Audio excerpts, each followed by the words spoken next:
तू खाना खा और तू सो। मेरा तो जब रामू आएगा ना तभी मैं खाना खाऊंगा। पूछ का महीना, कड़कड़ाती हुई सर्दी, रात के ठीक 12 बजे माँ को आहट मिली, घंटी बजाने की जरूरत नहीं पड़ी। रामू बेटे ने अंदर में प्रवेश किया। माँ दरवाजे की कोनिया में एक तरफ टिक करके बैठी। जज साहब जब जाते तो माँ के चरणों में प्रणाम करके जाते और जब आते तो माँ के चरणों में प्रणाम किया करते थे। माँ ने देखा इतनी रात्रि 12 बज गए, ये बिना बताए बहू का क्या हाल है, मेरा क्या हाल है। माँ को क्रोध आया, माँ ने एक थप्पड़ जड़ दिया। जज साहब के नेत्र रोने लग गए, अश्रुपात होने लगा। माँ को दया आई। माँ जब कभी बच्चों को मारती बहुत जोर से हाथ उठाती है और बच्चे के पास आते आते ढीला पड़ जाता है हाथ। भाई मेरे पितुरप्यधिका माता गर्भ धारण पोषणात् अतो ही त्रिशलोकेषु नास्ति मातृ समो गुरु। माँ के बराबर कौन क्या कर सकता है। जैसी थप्पड़ रामू के गाल पर लगा, रामू के अश्रुपात होने लगे। माँ ने बुलाया, बेटा बेटा इधर आओ। जोर से थप्पड़ लग गया है क्या। रामू ने दृष्टिपात किया। माँ, सत्य कहा है किसी ने, माँ से बढ़कर के कोई प्यार नहीं होता है। तूने मुझे पढ़ाया लिखाया और इस 90 साल की अवस्था में मेरी आहट जोहने के लिए इस कड़कड़ाती सर्दी में बाहर बैठी हुई है। और जिस पत्नी को मैं पाणिग्रह बना करके लाया, जिसके सोने चांदी वस्त्रों से मैंने ऊपर से नीचे तक लाद दिया, उसका प्रेम सो रहा है और माँ तुम्हारा प्रेम जग रहा है। बेटा जोर से थप्पड़ लग गया। बोले नहीं, मैं इसलिए नहीं रोता, मैं इसलिए रोता हूं माँ, कल के दिन यदि तू कहीं मर गई, इस रामू की 12 बजे रात तक कौन प्रतीक्षा थी। इसलिए शास्त्र कहता है मातृदेवो भव, फिर आता है पितृदेवो भव, फिर आता है कहीं अतिथि देवो। तो यशोदा उस कन्हैया ने कहा है कि जा पे ऋण बाढ़े सो विदेशे कर जा।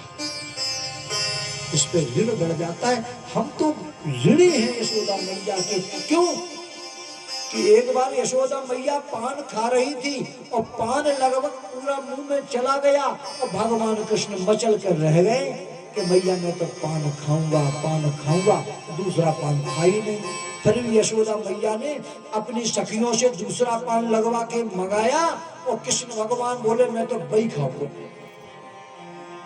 तो कोमे मुखम निक्षेपेत, माँ ही एक ऐसा तत्व है जो अपना मुख काटने वाला बेटे को दे सकती है और कोई नहीं दे सकता। भाई मेरे अपनी सुखों का वर्णन करती है तो माँ करती है, कोई पिता नहीं कर सकता। इसलिए यशोदा वह अपनी असली माँ की सेवा करने के निमित्त वहां पर रह गया। चलो स्वामी, हम तुम दोनों मथुरा चलते हैं और तुम वहां पर जाकर के वसुदेव के दास बनना और हम वसुदेव की दासी बन करके उनकी सेवा करेंगे।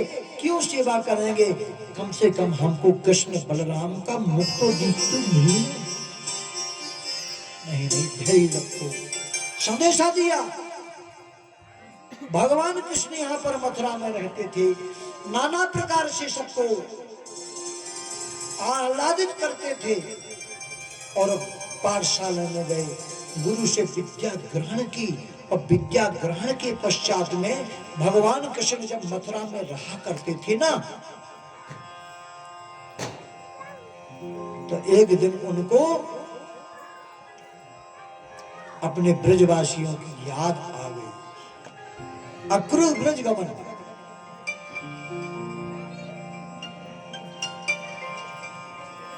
कारी लकुट मोहि भूलत न एक पद, घूची ना बिसारो जापे माल उलधारे।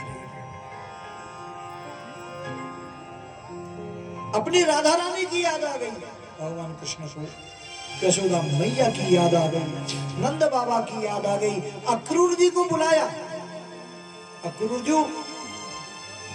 हाँ उद्धव जी को बुलाया। उद्धव जी मोहि ब्रज बिसरत नाहि। उद्धव जी, मैं आज रात में लेटा तो मुझे स्वप्न में पूरा वृंदावन दिखाई दिया, यशोदा मैया दिखाई दी, नंद बाबा दिखाई दी, लेकिन मुझे उस राधा रानी की याद बहुत आती है, वह स्वप्न में भी नहीं दिखाई। और मेरा मन छटपटा रहा है ब्रज के संदेशे बिन। इसलिए उद्धव जी, हमारी तुमसे एक ही प्रार्थना है, तो उद्धव ब्रज को गमन करो, मम वियोग में सब ब्रजवासी इनके दुख हरो। उद्धव ब्रज में गमन, उद्धव के लिए भगवान ने बुलाया। उद्धव जी ने कहा मैं जाता हूं। क्या लेके जाऊं? कोई वस्तु, कोई पहचान? कोई वस्तु भी तो मेरे पास नहीं है। वस्तु जितनी थी उद्धव, वो सब ब्रज में ही रह गई। बॉल मेरी खेलने की, बंसी बजाने वाली, वेणु, मुरली, कांवरी लुगटी,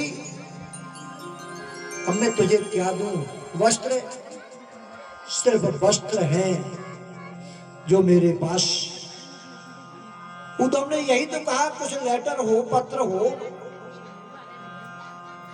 तो मुझे अवलंबन मिले और मैं जाऊं। भगवान ने अपने वस्त्र पीतांबर दिए और दुपट्टे दिए। उद्धव जी ब्रज को गमन कर। उद्धव जी के लिए भेजा। उद्धव जी जा रहे हैं, वहां ब्रजवासियों की क्या हाल थी। उन्हें तो बस एक ही रटन भरी थी, परस्वः आगमस्य, परसों आएंगे। तो ब्रजवासी की छोरा छोरी, बाबा, नंद, यशोदा मैया, सब बाट जो थी और रोते थे, हाय कन्हैया लाडले। यशोदा मैया रोती थी। बच्चा जब तक हमारे सामने रहते हैं ना, हम बच्चों का महत्व नहीं समझते, और बच्चे जब यही दूर नहीं, पूना बेंगलोर पढ़ने माँ बाप भेज देते ना, तब याद आती है 8 बजे वो चाय पीता था, ये नाश्ता खाता था, ये चाउमीन खाता था, ये डोसा खाता था। वो पता नहीं, माँ बाप को तरह तरह की शंकाएं होती हैं। जाओ, यशोदा मैया वहां खड़ी खड़ी रो रही है कि मेरा लाल आएगा, मेरा लाल आएगा, लेकिन क्यों आएगा? अब तो ऐसा लगता है कि बीत गयो बहु काल। मोसो कहा तो परसों अइयो, और बीत गयो बहु काल। ये परसों कब आता है? यशोदा मैया रो रही है, मुझसे कहा मैं परसों अइयो, बीत गयो। यशोदा मैया अपने कर्मों पर पछता रही है। हाय कन्हैया लाडले, उखल बांधो तोय, या ही से तेने तजो। हाय कन्हैया, लगता है मुझसे अधिक प्रेम और स्नेह और प्यार वो देवकी मैया देने लग गई है। गोपियां रो रही हैं, कि हमारे लिए क्यों रोएंगे, हमारे लिए वो क्यों आएंगे, ये सखा रो रही है क्यों? उन्होंने कहा हम जैसी गोपियां वहां असंख्य मिल जाएंगी, पर बाट जो रही है। अक्रूर जी गए, पैदल जाने लगे। भगवान कृष्ण ने कहा अक्रूर जी पैदल, जी जी दूरी नहीं है पैदल, लेकिन अक्रूर एक बात ध्यान रखना,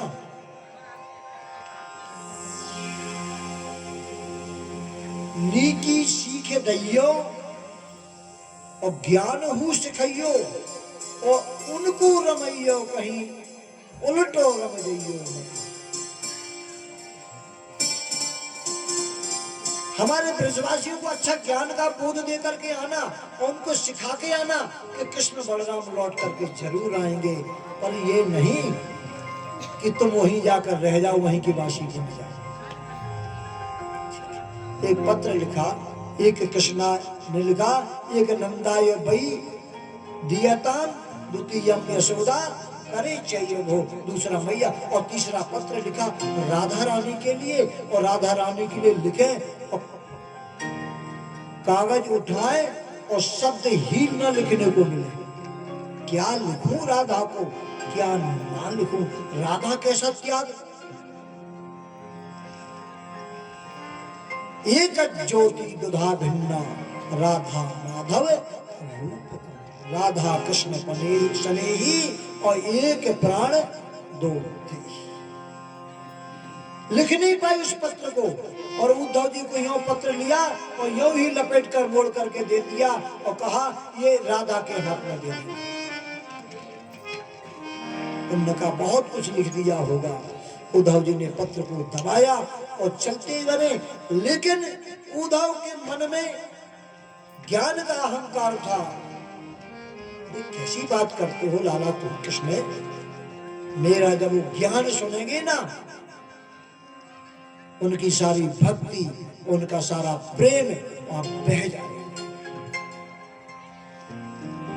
और जैसे उद्धव जी वहां चले, वृंदावन की पतली गलियों से चले, शॉर्ट मार्ग से चले, और वहां पर कांटों ने पकड़ लिया, उलझ उलझल कांटों ने कह दिया ये अहंकार लेकर उद्धव जी मत जाना, ब्रज में भक्ति रसा बोर हो,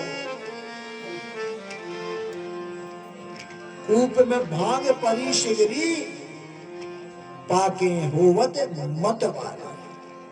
ये भक्ति रस में शराब हो रहे हैं पूरा ब्रजमंडल प्रदेश।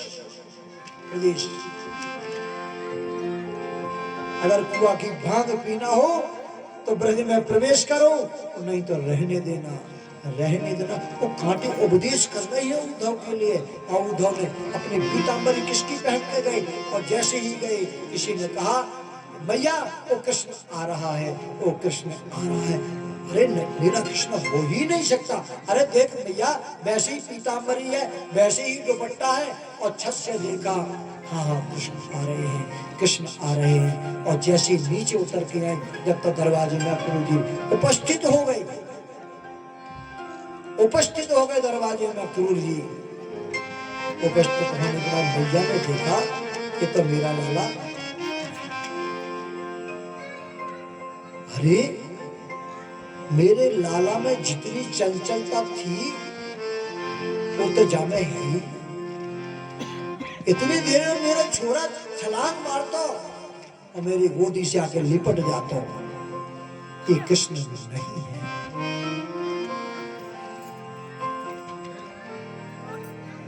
सब गोपियों को बुलाया, सब गोपी दौड़कर एकत्रित हुई।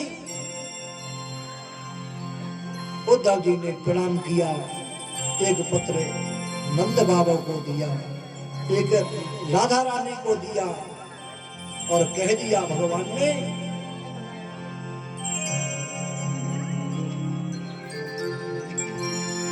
पत्र खुलकर पढ़ती यशोदा मैया, नंद बाबा पढ़ रहे हैं, और राधा रानी के सामने जैसे ही वह लेटर पहुंचा, पत्र दिया, और राधा रानी ने खोला उस पत्र को, कागज को, तो कागज में नाच उठी मूर्ति गोपाल की।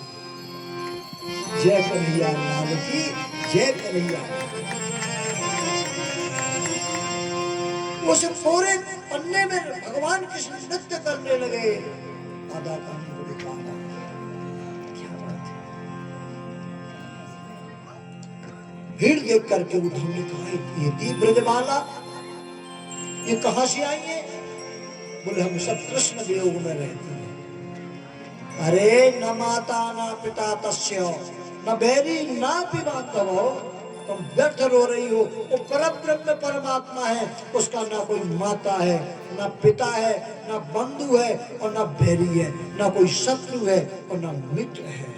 तुम व्यर्थ उसके लिए रो रही हो। ये जैसे ही कहा, गोपियां सब खड़ी थी, बैठ गई। बोलो आओ आओ, पहले जा बैठा। तुम कह रहे उसको कोई माता पिता नहीं? आखन में अन्य ने दियो गोवर्धन धार। यशोदा मैया कहती, यदि वो मेरा बेटा नहीं था तो मैं आखन में मैंने कजरा लगायो और गोवर्धन ले धार। यदि उसके हाथ पैर नहीं थे, वो परब्रह्म परमात्मा है, तो बाएं हाथ में कन्नी उंगली में किसने गोवर्धन धारा? उसके पैर नहीं थे तो किसने गौचारण लीला की? बने बन कोहे धायो। नहीं, मैं सही कह रहा हूं गोपिया, मैं सत्य कह रहा हूं, तुम उसके पीछे ज्यादा मत पड़ो। वो क्या है? वो आगे चले, राधा रानी के सामने भ्रमर आया और भ्रमर चरणों की तरफ गूंजायमान होने लगा। सखियां सब व्यंग्यात्मक सत्य बोलने लगी। उद्धव सब काले अजमाए, जितने काले हमने सबको अजमाए। काले नाग के काले बच्चे, बहुत न दूध पिलाया, हमने कटोरा भर भर के पिलाया और विष धर करके, जब इन अभी काले बच्चे कभी चुरकते हैं और बड़े हुए विष धर बन करके उंगली में डस खाई। उद्धव सब काले। ये कृष्ण काला है ना, ये किसी का सगा नहीं है। इसलिए तो मैं कहता हूँ ना बैरी ना कोई बंधवा। अरे गोपियों ने कहा ये ऐसे मानने वाला। उद्धव ने कहा गोपिका मान जाओ, उसके लिए जितना तुम रोती हो ना वो है ही नहीं। एक गोपी चतुर थी और दौड़ करके आई। उसने कहा उद्धव,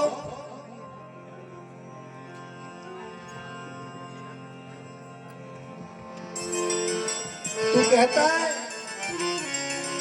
वो किसी का सगा नहीं है, तो उसके माने मेरा भी सगा नहीं, तो हम क्या करें? उद्धव ने कहा तुम योग करो और योग के द्वारा अपने शरीर की शुद्धि करो, परमात्मा चिंतन करो।